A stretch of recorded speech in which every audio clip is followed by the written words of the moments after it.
গছজোপা বহুত পুৰণি গছ, প্ৰায় 100 বছৰ পাৰ হ'ল কিজানি গছজোপা। আৰে ভালহে, পুৰণা গছ কাটি পেলাব লাগে আকৌ। দেৰগাঁও কোৰালগুৰি আৰু নাহৰণি চাৰিআলিত বাটৰ নাট প্ৰদৰ্শন, গছ কটা বন্ধ কৰা, গছক সুৰক্ষা দিয়া, এই দুটা কাৰণত ওলাই আহিছে এজাক ছাত্ৰ।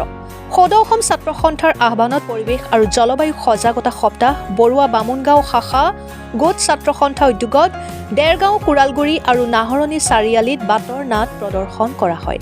পৰিৱেশ আৰু জলবায়ু প্ৰদূষণ বৰ্তমান সময়ত এটি জ্বলন্ত সমস্যালৈ ৰূপান্তৰিত হৈছে। এই সমস্যাই জলবায়ুত ব্যাপকভাৱে পৰিৱৰ্তন কৰিছে। পৰিৱেশ আৰু জলবায়ু ৰক্ষা কৰা সমাজৰ দায়িত্ব। ৰাইজৰ মাজত সজাগতা উদ্দেশ্যে সদৌ অসম ছাত্ৰ সন্থাই বিভিন্ন কাৰ্যসূচী হাতত লৈছে। তাৰে এটি অন্যতম হৈছে বাটৰ নাট। বাটৰ নাটৰ জৰিয়তে সমাজৰ সকলো শ্ৰেণীৰ লোকক সজাগ কৰিব পাৰি। আজি কোৰালগুৰি আৰু নাহৰণি চাৰিআলিত অনুষ্ঠিত কৰা বাটৰ নাটত কোৰালগুৰি আৰু নাহৰণি ৰাইজৰ বিপুল সঁহাৰি লাভ কৰে বৰুৱা বামুণগাঁও শাখা গোট ছাত্ৰ সন্থাই। বাটৰ নাটখন উপভোগ কৰি ৰাইজে শলাগ লয় বাটৰ নাটৰ দলটো। দেৰগাঁৱৰ পৰা মাধুৰ্য বৰা ৰিপৰ্ট, অৰুণোদয় আছাম। গছজোপা বহুত পুৰণি গছ, প্ৰায় 100 বছৰ পাৰ হ'ল কিজানি গছজোপা। আৰে ভালহে, পুৰণা গছ কাটি পেলাব লাগে আকৌ। কাটি পেলালে গাঁৱৰ ৰাইজে কোবাব নহয় আমাক। আৰে কোনে কোবাব হে, তাৰ নামত ইমান ডাঙৰ ৰাস্তা এটা বনিব। আৰে ডেভেলপমেণ্ট কি বস্তু গাঁৱৰ ৰাইজে বুজি নাপায় নেকি? ৰ'বচোন মই ফোন এটা কৰি লওঁ দেই। কোৱা। হেল্ল', তহঁতি ক'ত আছ বাৰু? এই নাহৰণি চাৰিআলিলৈ আছোন, ইয়াতে মানুহ এজন আহিছে আমাৰ চিনাকি ল'বলৈ আছে। পটককৈ সেইটো মানে এতিয়া কওকচোন, এই হেৰি বেলেগ উপায় নাই নে বাৰু গছজোপা? আছোন এই ঋষি আৰু গুণ দেই, এই ছাত্ৰ সমাজৰে ল'ৰা। হয়। বাকী মই নথকাতে সিহঁতে চোৱা চিতা কৰিব, আপুনি চিন্তা কৰিব নালাগে বাৰু। এইজন আমাৰ ৰাস্তাটো আহিছে যে, বাকী ঋষি আৰু গুণ, বাকী ভালে হ'ল তোমাৰ। মই ইয়াতে ৰৈছোঁ।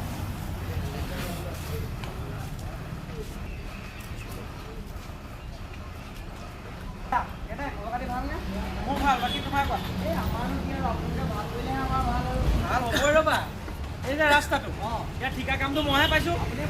তুমি টেনশ্যন নল'বা।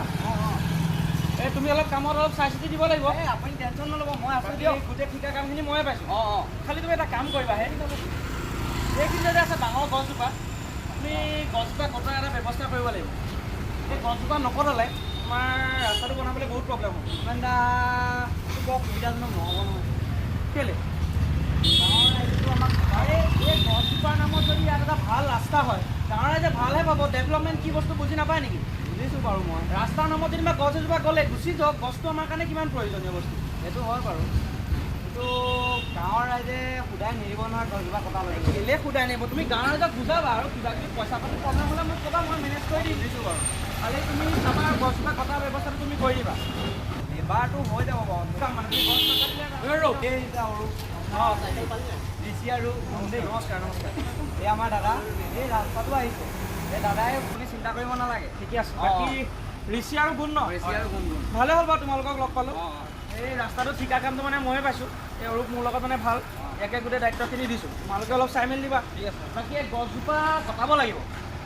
গছজোপা কটোৱা দায়িত্বটো তোমালোকক দিছোঁ মই। লাগিব গছজোপা নাকাটিলে ৰাস্তাটো বহুত প্ৰব্লেম হ'ব। ৰাস্তাৰ মাজত কিহৰ আলোচনা? অ' ককা, এই ৰাস্তাটো আহিছে তাৰে আলোচনা কৰি আছোঁ। আজি দাদাটো ঠিকাদাৰ দুজন আহিছে, আহকচোন। বৰ ভাল কথা, বৰ ভাল কথা।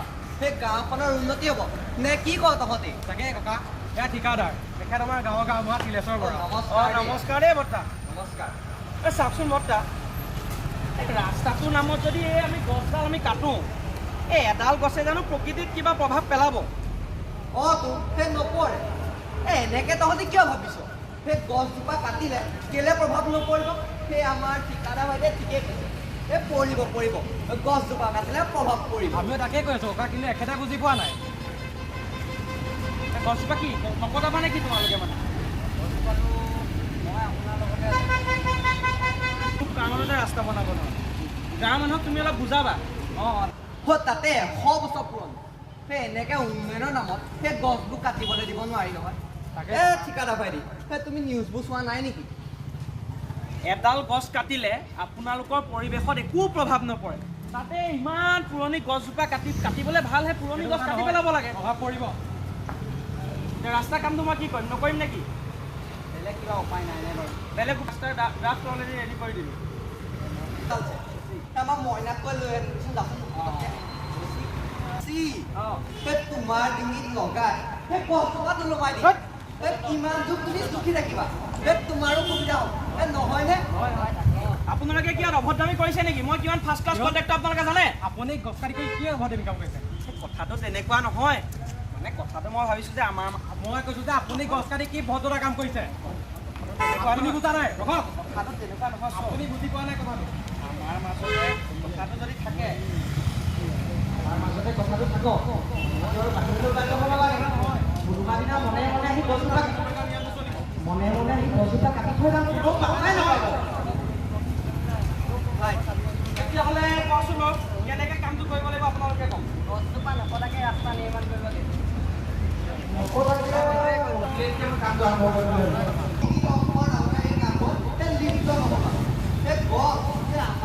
কাৰণে কেৱল গছ নহয়, ই বহুত কিবা কিবি বুজিছা। সেই গছ নাথাকিলেও আমি অসমখনত জানো শান্তি। ভালেই হ'ল আপোনাক লগ পালোঁ। দাদা এই আমাৰ গাঁৱৰ বৰ ভাল কথা, বৰ ভাল কথা। তহঁতৰ ভালেই হ'ব দে। বাকী তুমি অলপ চাই চিতি দিবা, বাকী কামটো মানে মই লৈছোঁ। খালি এইখিনি যে আছে ডাঙৰ গছজোপা কটাব লাগে।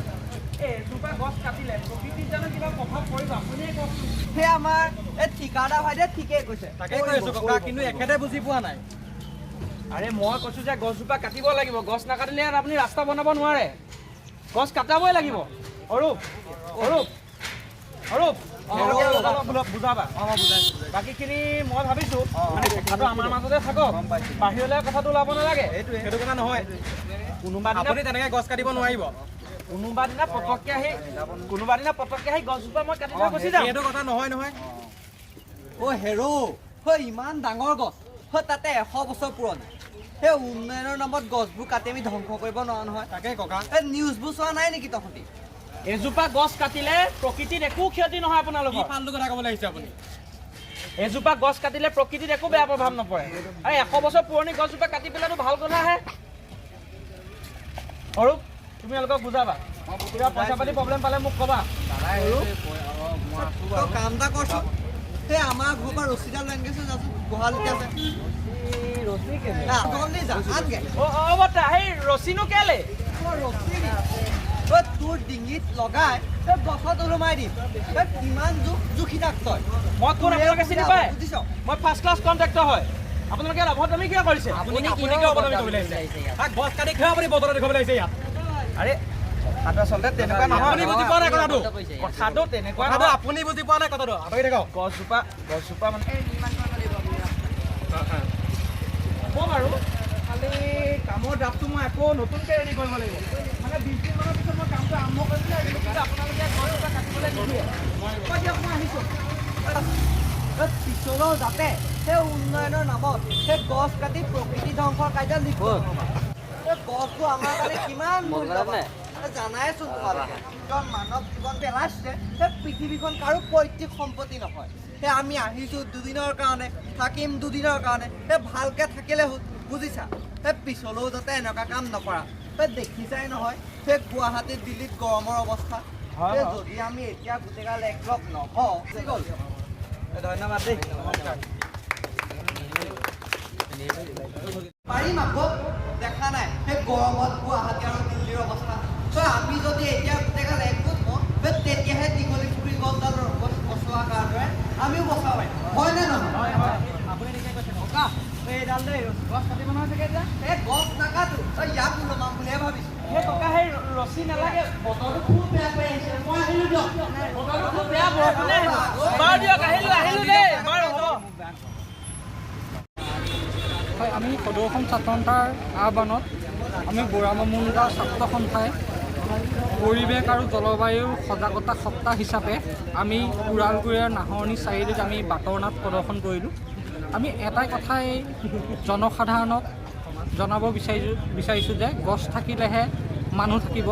তাৰ উপলক্ষে আমি এই বাটৰ নাটখন প্ৰদৰ্শন কৰা হৈছে। আমি এটা কথাই ক'ব বিচাৰি যে চৰকাৰে বিভিন্ন সময়ত বহুতো কথা কয়, উন্নয়নৰ কথা কয়। উন্নয়ন কি কৰিছে? ৰাস্তা ঘাট পদূলি পৰা ধৰি গছ, ৰাস্তা ঘাটৰ কাষত যি গছ আছে গছবোৰ কাটিবলৈ ইতিমধ্যে আৰম্ভ কৰিছে। গুৱাহাটীকে ধৰি বিভিন্ন অঞ্চলত গছ কাটিছে। সেইটো আমি কোনোপধ্যে মানি নলওঁ। আৰু এটাই কথাই বিচাৰিছোঁ যে জনসাধাৰণৰ প্ৰতি সজাগতা হ'ব লাগে। গছ থাকিলেহে মানুহ থাকিব। হয়, সদৌ অসম ছাত্ৰ সন্থাৰ আহ্বান মৰ্মে আজি দেৰগাঁও আঞ্চলিক ছাত্ৰ সন্থাৰ অন্তৰ্গত বৰুৱা শাখাগোট ছাত্ৰ সন্থাৰ উদ্যোগত এখন কোৰালগুৰি চাৰিআলিত এখন বাটৰনাট প্ৰদৰ্শন কৰা হ'ল। বাটৰনাটখনৰ আপোনাৰ নাম আছিল গছ ভাল পোৱা ককায়েক। আচলতে সাম্প্ৰতিক পৰিৱেশত আপোনাৰ যিসমূহ ৰাস্তা ঘাট বনাবলৈ বিভিন্ন আপোনাৰ গছ গছনি কাটি গছ গছনি বিনষ্ট কৰা দেখিবলৈ পোৱা গৈছে। এই গছ গছনিসমূহ কেনেকৈ ৰক্ষা কৰিব পাৰি সেই বাটৰনাটখনৰ যোগেদি আমি তেনেকুৱা এটা বাৰ্তা প্ৰেৰণ কৰিবলৈ আজি এই বাটৰনাটখন প্ৰদৰ্শন কৰিছোঁ।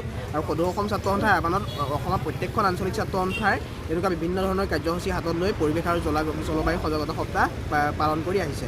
আজি এই বাটৰনাটখন আমি পোনপ্ৰথমে পশ্চিম গোলাঘাট আঞ্চলিক ছাত্ৰ সন্থাত প্ৰদৰ্শন কৰিলোঁ। এতিয়া আমি দেৰগাঁও আঞ্চলিক ছাত্ৰ সন্থাৰ বৰুৱা শাখাগোট ছাত্ৰ সন্থা আদি কৰি নাহৰণি, দেৰগাঁও কেন্দ্ৰীয় শাখাগোট হেৰিয়াত আজি তেনেকুৱা স্থানত আমি প্ৰদৰ্শন কৰি যাম। তাৰ জলতে আপুনি লক্ষ্য কৰিব যে 100 বছৰতকৈও অধিক পুৰণি গছসমূহ কাটিবলৈ চৰকাৰখনৰ বিভিন্ন ঠিকাদাৰসকলে চেষ্টা চলাই আছে। এই গছসমূহ সংৰক্ষণ কৰি কিদৰে ৰাস্তাটো নিৰ্মাণ কৰিব পাৰি। আচলতে গছ উন্নয়নৰ বিৰোধী নহয়, আচলতে গছসমূহ ৰক্ষা কৰি কেনেধৰণে উন্নয়ন আগবঢ়াই নিব পাৰি সেইটোহে আমাৰ ছাত্ৰ সন্থাৰ কাম্য। আচলতে দেখিব পোৱা গৈছিল যে গুৱাহাটীৰ দৰে এখন মহানগৰত কিমান পুৰণি গছসমূহ কাটিবলৈ চেষ্টা কৰিছিলে, কিন্তু ছাত্ৰ সমাজৰ বৃহত্তৰ আন্দোলনৰ ফলত এই গছসমূহ ৰক্ষা কৰি আজি এটা বেলেগ পদক্ষেপৰ জৰিয়তে সেই ৰাস্তাটো নিৰ্মিত হ'বলৈ আমি দেখিব পোৱা গৈছোঁ। আচলতে সাম্প্ৰতিক সময়ত আমাৰ গোলাঘাটৰ দাঁতিকাষৰীয়া অঞ্চলসমূহতো এনেদৰে গছসমূহ ৰক্ষা কৰি পেলাই আমি ৰাস্তা ঘাট নিৰ্মাণ কৰিবলৈ চৰকাৰক আহ্বান জনাম।